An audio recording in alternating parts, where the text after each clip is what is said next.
السلام علیکم ہمارے پیارے دوستوں، میں امید کرتا ہوں آپ سب خیریت سے ہوں گے اور میری دعا ہے کہ اللہ پاک آپ سب کو خیر و عافیت سے رکھے۔ آج کی ویڈیو بہت ہی اچھی ہے، ویڈیو کو سکپ مت کیجیے گا، لاسٹ تک ضرور دیکھیے گا۔ اگر آپ کو ویڈیو پسند آئے تو ویڈیو کو لائک کر دینا، ہمارے چینل کو سبسکرائب کر دینا اور بیل آئیکن پر کلک کر دینا۔ تو چلتے ہیں ویڈیو کی جانب۔ مدینہ منورہ کی تپتی دھوپ میں وہ دن بھی آیا جب اہل قریش کی سختیاں حد سے بڑھ چکی تھیں۔ کفار مکہ نے نبی کریم صلی اللہ علیہ وآلہ وسلم اور آپ کے ماننے والوں پر زندگی تنگ کر دی تھی۔ ہر طرف ظلم و ستم، تشدد اور تکلیفوں کا بازار گرم تھا۔ اسی ماحول میں ایک مرد جوہری، ایک بہادر انسان جس کا دل توحید کے نور سے منور ہونے والا تھا، مکہ کی گلیوں میں غرور سے تلوار لہرائے چلتا نظر آیا۔ وہ عمر بن خطاب تھے، جن کی جرت، طاقت، شجاعت اور غیرت کا شہرہ پورے عرب میں تھا۔ لیکن اس دن ان کے دل میں ایک طوفان برپا تھا، وہ طوفان جو بظاہر اسلام کے خلاف تھا، لیکن حقیقت میں وہ دل نور ہدایات کے لیے بہتاب ہو رہا تھا۔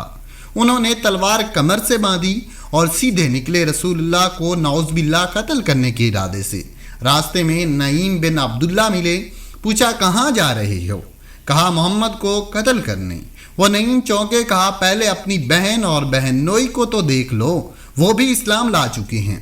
عمر کا چہرہ سرخ ہو گیا، غصے سے آگ بگولا ہو کر اپنی بہن فاطمہ بنت خطاب رضی اللہ تعالی عنہا کے گھر پہنچے۔ دروازہ کھولا تو اندر قرآن کی تلاوت ہو رہی تھی۔ حضرت خبیب رضی اللہ تعالی عنہ چھپ گئے۔ عمر نے پوچھا کیا پڑھ رہے تھے؟ بہنوئی نے کہا کچھ نہیں۔ عمر نے انہیں مارنا شروع کر دیا، حتیٰ کہ خون بہنے لگا۔ فاطمہ رضی اللہ تعالی عنہا نے بھائی کو روکنے کی کوشش کی، لیکن انہیں بھی مارا، ان کے چہرے سے خون بہنے لگا۔ عمر کی نظر جب بہن کے چہرے پر پڑی تو دل پگھل گیا۔ کہا مجھے وہ صحیفہ دکھاؤ۔ انہوں نے کہا تم ناپاک ہو، غسل کر کے آؤ پھر دکھائیں گے۔ عمر غسل کر کے واپس آئے، صحیفہ پڑھا جس میں سورۃ طٰہٰ کی آیات لکھی تھیں۔ جیسے ہی کلام پڑھا دل ہل گیا، لرز گیا، نور ہدایات اندر تک اتر گئیں، آنکھوں سے آنسو بہنے لگے۔ کہا محمد کہاں ہے؟ حضرت خبیب باہر آئے اور خوش ہو کر کہا بشارت ہو عمر، اللہ نے تمہاری دعائیں قبول کر لیں، رسول اللہ دار ارقم میں ہیں۔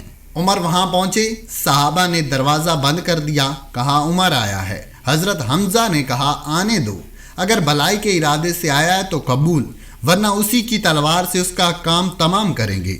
دروازہ کھلا، حضرت عمر اندر داخل ہوئے۔ نبی کریم سامنے آئے، عمر کو گریبان سے پکڑا، فرمایا کب تک اے عمر اللہ کے عذاب سے نہیں ڈرتے؟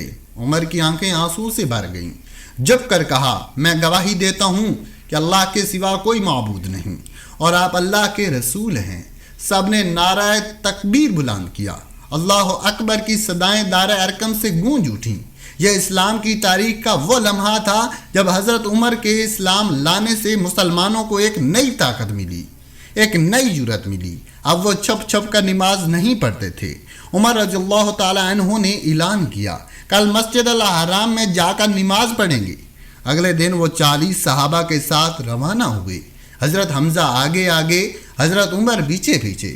جب قریش نے دیکھا کہ اب مسلمان کھلے عام نماز پڑھ رہے ہیں اور عمر ان کے ساتھ ہے تو ان کے دل دہل گئے، ان کے غرور ٹوٹ گئے۔ حضرت عمر نے اللہ کے دین کی خاطر نہ صرف اپنے قبیلے بلکہ پورے قریش کی دشمنی مول لی۔